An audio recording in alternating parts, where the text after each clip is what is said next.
ভূতের বিয়েতে গোপাল ভাঁড়। তারপর দিন ঠিক সন্ধ্যার সময় দাদু এসে বৈঠকাখায় বসতেই নাতিচনিরা এসে জড়ো হলো তার কাছে। দাদু জিজ্ঞাসা করলে, কি রে, কি খবর তোদের বল, আজ আবার কিছু ফরমাস আছে নাকি? পল্টু বললে, একটা গল্পের ফরমাস আছে দাদু। দাদু বললে, বেশ, তাহলে সবাই চুপ করে বসো। দাদুর সম্মতি পেয়ে সবাই তার চারপাশে গোল হয়ে বসল। দাদু আরাম করে তাকিয়া হেলান দিয়ে গল্প বলতে শুরু করল। জ্যৈষ্ঠ মাস, যেমন গরম পড়েছে তেমনি বিয়েরও হিড়িক পড়েছে। গোপালের এক আত্মীয়ের ছেলের বিয়ে, তাকে বরযাত্রী যেতে হবে। গোপাল কিন্তু যেতে নারাজ, বললে, দেখ ভাই, ও সব নেমন্তন্ন খেয়ে আমার পোষায় না, শরীর খারাপ হয়, তাছাড়া কাজকর্ম রয়েছে, আমার দ্বারা বরযাত্রী যাওয়া হবে না। বরের বাপ কিন্তু নাছোড়বান্দা, সে বললে, তুমি না গেলে বিয়েই হবে না। আমি বড় গলায় মেয়ের বাপকে বলেছি যে তুমি বরযাত্রী যাবে, এখন তুমি যদি না যাও তাহলে আমাকে কনের বাপের কাছে ছোট হয়ে যেতে হবে। অনেক অনুরোধ করার পর শেষে রাজি হলো গোপাল ভাঁড়। বিয়ের দিন বিকালে সাজগোছ করে গোপাল বরযাত্রী হয়ে রওনা হলো বরের সঙ্গে। গ্রামের মধ্যে গোপালের খুব মান সম্মান ছিল, তাই অন্যান্য বরযাত্রীদের মধ্যে তাকেই সবাই মাতব্বর বলে মেনে নিল। গোপালের গ্রাম থেকে বিয়ে বাড়িটা মাত্র 3 ক্রোশ দূরে। যথাসময়ে বর গিয়ে পৌঁছাল মেয়ের বাড়িতে। মেয়ের বাবা যথাসাধ্য খাতির অভ্যর্থনা করল বরযাত্রীদের। বিশেষ করে গোপালকে বেশি খাতির করতে লাগলো সবাই, কারণ গোপাল হলো মহারাজ কৃষ্ণচন্দ্রের বয়স্য। তার রাজসভায় কত সম্মান গোপালের, এত আর যাতা লোক নয়। কাজেই সবাই পালের খাতির যত্ন করতে ব্যস্ত হয়ে পড়ল। নির্দিষ্ট সময়ে শুভলগ্নে বিয়ে হয়ে গেল। তারপর আহারাদি শেষ হতে একটু রাত্রি হয়ে গেল। এবার শোবার পালা। অধিকাংশ বরযাত্রী খাওয়া দাওয়া শেষ করেই রওনা হলো বাড়ির গোপাল কিন্তু চব্যচুষ্য লেজ্জপেও খেয়ে পেটটাকে একেবারে জয় এক করে তুলেছিল। কাজেই তার আর নড়বার ক্ষমতা ছিল না। সে কি মনে মনে চিন্তা করতে লাগলো। শুরুর ফার্স্ট ব্র্যাকেট। এমন সময় মেয়ের বাবা এসে বললে, গোপাল বাবু, আজকে এটা একটু কষ্ট করে গরিবের বাড়িতে থাকুন, কাল সকালে চলে যাবেন। গোপালের থাকার ইচ্ছে ছিল 16 আনা, কিন্তু মুখে তা প্রকাশ না বললে, না না, তা কি হয়, বাড়িতে আমার বিশেষ কাজ আছে। মেয়ের বাবা বললে, কাল সকালে উঠেই চলে যাবেন। গরিবের বাড়িতে যখন পায়ের ধুলো দিয়েছেন, আজকের রাতটিটুকু থেকে যান। গোপাল তখন বললে, আচ্ছা তাই হবে। এত করে যখন বলছেন, তখন রাতটিরটুকু কাটিয়েই যায়। মেয়ের বাবা গোপালের সম্মতি পেয়ে খুশি হয়ে ভজা ভজা বলে চাকরকে ডাকতে লাগলো। ভজা আসতেই মেয়ের বাবা বললে, শিগগির গোপালবাবুর তামাক সেজে নিয়ে আয়, আর 2 খিলি পান দিয়ে যা। কর্তার হুকুমে সঙ্গে সঙ্গে ভজা একটা রেকাবিতে 2 খিলি পান আর গড়গড়ায় তামাক সেজে দিয়ে গেল। গোপাল তখন আরাম করে বসে পান চিবুতে চিবুতে গড়গড়া টানতে লাগলো। তারপর একমুখ ধোয়া ছেড়ে মেয়ের বাবাকে বললে, আমি কিন্তু বাপু এই গরমে ঘরে শুতে পারবো না, আর কারো সঙ্গে শুতে পারবো না। আমাকে তোমাদের বাইরের দালানে একটা বিছানা করে দাও। গোপালের হুকুম মতো মেয়ের বাবা তাদের বাইরের বাড়ির দালানে রাস্তার ধারে একটি খাটিয়া পেতে বিছানা করে দিল। গোপাল তখন খালি গায়ে ভুঁড়ি বার করে আরাম করে গড়গড় টানতে লাগলো। তারপর কিছুক্ষণের মধ্যে নাক ডাকাতে শুরু করলো।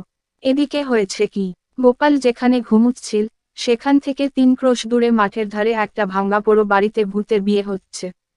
সব জোগাড়পত্তি ঠিক, বড় এসে গেছে। এমন সময় দেখা গেল বামুন ঠাকুর নেই। বিয়ে দেবে কে, এই নিয়ে ভূতের দল চিন্তায় পড়ে গেল। যার মেয়ের বিয়ে হচ্ছিল সে ছিল ভূতের সর্দার।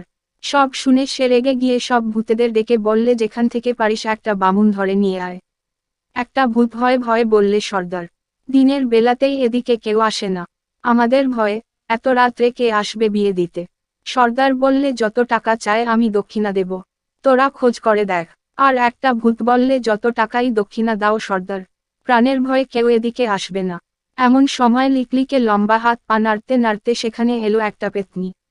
সেই হলো সর্দারের বউ, মানে মেয়ের মা। পেতনিটা এসেই হাত পা নেড়ে বললে, পাশের গায়ের বামুনপাড়া থেকে একটা বামুন তুলে নিয়ে এসো। সর্দার বললে, গিন্নি ঠিকই বলেছে, যেখান থেকে হোক একটা বামুন নিয়ে আয়, নইলে বিয়েটা নষ্ট হয়ে যাবে। নিরুপায় হয়ে তখন 4টে ভূত বেরিয়ে পড়ল বামুনের খোঁজে। এদিকে গোপাল রাস্তার ধারে খাটিয়ার উপর শুয়ে দিব্যি নাক ডাকাচ্ছিল। ভূতগুলো তখন বামুন খুঁজতে খুঁজতে যাচ্ছিল রাস্তার উপর দিয়ে। গোপালের নাক ডাকার শব্দে তারা চমকে উঠে স্থির হয়ে দাঁড়ালো। তারপর আস্তে আস্তে গোপালের খাটিয়ার পাশে গিয়ে দাঁড়ালো। একটা ভূত ফিসফিস করে বললে, বপারে, কি সাংঘাতিক নাকের ডাকুনি রে বাবা, ভীষণ শক্তিশালী লোক মনে হচ্ছে। আর একজন বললে, তা তো বটেই, দেখছিস না কেমন ভুঁড়ি বাগিয়ে শুয়ে আছে। তৃতীয় ভূতটা বললে, চেহারাটা কেমন নাদুস নুদুস দেখছিস, গায়ে যেন তেল গড়িয়ে পড়ছে। চতুর্থ ভূত বললে, এর মাংস কিন্তু খেতে খুব ভালো হবে। প্রথম ভূত বললে, এ লোকটা বামুন কিনা তুই কি করে জানলি? প্রথম ভূত বললে, দূর ব্যাটাহাদা, বামুন না হলে এমন নাদুস নুদুস চেহারা আর ভুঁড়ি হয়। তৃতীয় ভূত বললে, ঠিক বলেছিস, বামুনদেরই এই চেহারা হয়। দ্বিতীয় ভূত বললে, তাহলে একেই নিয়ে যাই চল।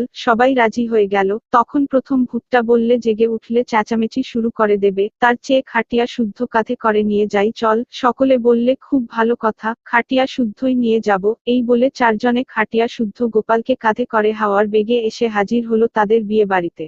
সঙ্গে সঙ্গে পো পো করে শাঁখ বেজে উঠল। শাঁখের আওয়াজে ঘুম ভেঙে গেল গোপালের। সে ধর্মর করে উঠে বসে চারদিকে চেয়ে দেখে অবাক হলো খুব, এবং সেই সঙ্গে ভয়ও হলো তার। গোপাল দেখলে তার চারপাশে কালো কালো কতকগুলো লোক দাঁড়িয়ে আছে, সারা দেহ কাপড়ে ঢাকা, মুখও দেখা যাচ্ছে না, সবই কেমন যেন আবছা আবছা, কিছুই ভালোভাবে দেখা যাচ্ছে না। হঠাৎ লোকগুলোর মধ্যে একজন নাকি সুরে বললে, এই বাড়ির মধ্যে খবর দে, বামুন এসে গেছে। বাড়ির মধ্যে খবর দিতেই হি হি করে হাসতে হাসতে কতকগুলো মেয়ে এসে হাজির হলো সেখানে। তার মধ্যে একটা মেয়ে খোনা গলায় বললে, চলুন বামুন ঠাকুর, বিয়ের সময় হয়েছে। তাদের গলার আওয়াজ শুনে আর আভাব দেখে গোপাল বুঝলে এরা মানুষ নয়, প্রেতাত্মা। খুব ভয় পেয়ে গেল সে, কিন্তু গোপাল ঘাবড়াবার ছেলে নয়। সে সাহসে ভর করে বললে, দেখ, রাস্তা দিয়ে যখন তোমার লোকেরা আমাকে নিয়ে আসছিল, তখন পৈতেটা কোথায় পড়ে গেছে। এই কথা শুনে একজন এগিয়ে এসে বললে, তাতে কি হয়েছে ঠাকুর মশায়, আমরা পৈতা এনে দিচ্ছি, আপনি তৈরি করে নিন। গোপাল দেখলে কোন উপায় নেই, আজ আর পৈতৃক প্রাণ নিয়ে বাড়ি ফিরে যেতে হবে না। হায় হায়, কি ঝকমারি করতে বিয়ে দিতে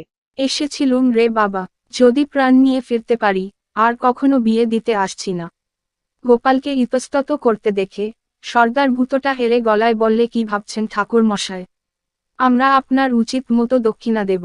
গোপাল মনে মনে ভাবতে লাগলো, যা দক্ষিণ পাচ্ছি এতেই যথেষ্ট, এখন কোনোরকমে প্রাণটা নিয়ে বাড়ি ফিরতে পারলে বাঁচি। একটা মেয়ে বলে উঠল খোনা গলায়, কি হলো ঠাকুর মশাই, চলুন। গোপাল বললে, হ্যাঁ বাবা, চল যাচ্ছি। এই বলে বাড়ির ভিতর গিয়ে দেখে তো অবাক, বিয়ের জোগাড় সব মানুষের মতোই তৈরি, বরণডালা, সাদনাতলা, ফুলের মালা, সব জোগাড়, কিন্তু আলো খুবই কম, কেমন যেন একটা আবছা অন্ধকার, কিছুই স্পষ্ট দেখা যাচ্ছে না। গোপাল দেখলে প্রাণ বাঁচাতে গেলে এরা যা বলছে তাই করতে হবে, তা না হলে হয়তো মোটাক করে ঘাড় মটকে দেবে। এই ভেবে সে সুতো দিয়ে একটা পৈতে তৈরি করে গলায় ঝুলিয়ে বসে গেল বিয়ে দিতে। ঠিক ঠিক মতো কন্যা সম্প্রদান করালে, হস্তবন্ধনী, মালা বদল করালে, মন্ত্র তো জানে না, কেবল অং ভং করে সারালে, বিয়ে হয়ে গেল। শাঁখ বেজে উঠল পো পো করে। গোপাল তখন পালাতে পারলে বাঁচে, তাই সে বললে, এবার আমায় দয়া করে ছেড়ে দাও বাবা। সর্দার ভূত বললে, তা কি হয় ঠাকুর মশাই, খাওয়া দাওয়া সেরে তারপর যাবেন। গোপাল তখন তাড়াতাড়ি বললে, আমি হলুম সাত্ত্বিক ব্রাহ্মণ, কারো বাড়িতে জলগ্রহণ করি না, অতএব আমাকে ছেড়ে দাও, তাহলে আপনার দক্ষিণাটা নিন। এই বলে একটা ছোট থলে গোপালকে দিয়ে বললে, এতে 500 টাকা আছে, আর এই সোনার আংটিটা আপনি হাতে পারবেন।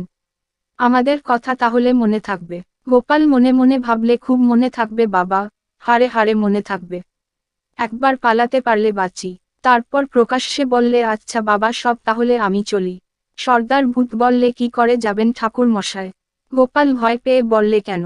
সামনেই জলার ধারে শেওড়া গাছে একটা শাকচুন্নি আছে, ওটা খুব পাজি, আপনাকে দেখলেই ঘাড় মটকাবে। গোপাল ভয়ে কাঁপতে কাঁপতে বললে, তাহলে উপায়? ভয় নেই ঠাকুর মশাই, আমরা আপনাকে পৌঁছে দিচ্ছি। এই বলে সেই চারজনকে ডেকে সর্দার ভূত হুকুম দিলে, যা, ঠাকুর মশায়কে ভোর হবার আগে যেখান থেকে এনেছিস সেখানে রেখে হয়। সঙ্গে সঙ্গে চারজন ভূত গোপালের খাটিয়াখানা নিয়ে এলো। গোপাল আংটিটা আঙুলে পরে টাকার থলিটাকে ভালোভাবে কাপড়ে বেঁধে খাটিয়ায় লম্বা হয়ে শুয়ে পড়ল। চারজন ভূত সঙ্গে সঙ্গে খাটিয়া শুদ্ধ গোপালকে নিয়ে হাওয়ার বেগে এনে হাজির করলেন নির্দিষ্ট জায়গায়। তারপর ভূত চারটে গোপালের পায়ের ধুলো নিয়ে বিদায় নিল। তখন ভোর হয়ে এসেছে। বাড়িতে এসে গিন্নিকে সব কথা বলতেই গিন্নি বললে, বল কি গো, তাহলে তো তোমার লাভই হয়েছে। গোপাল হাসতে হাসতে বললে, নিশ্চয়, আমার নাম গোপাল ভাঁড়, লাভ ছাড়া লোকসান বুঝি না। এই বলে টাকার থলিটা গিন্নির হাতে দিল।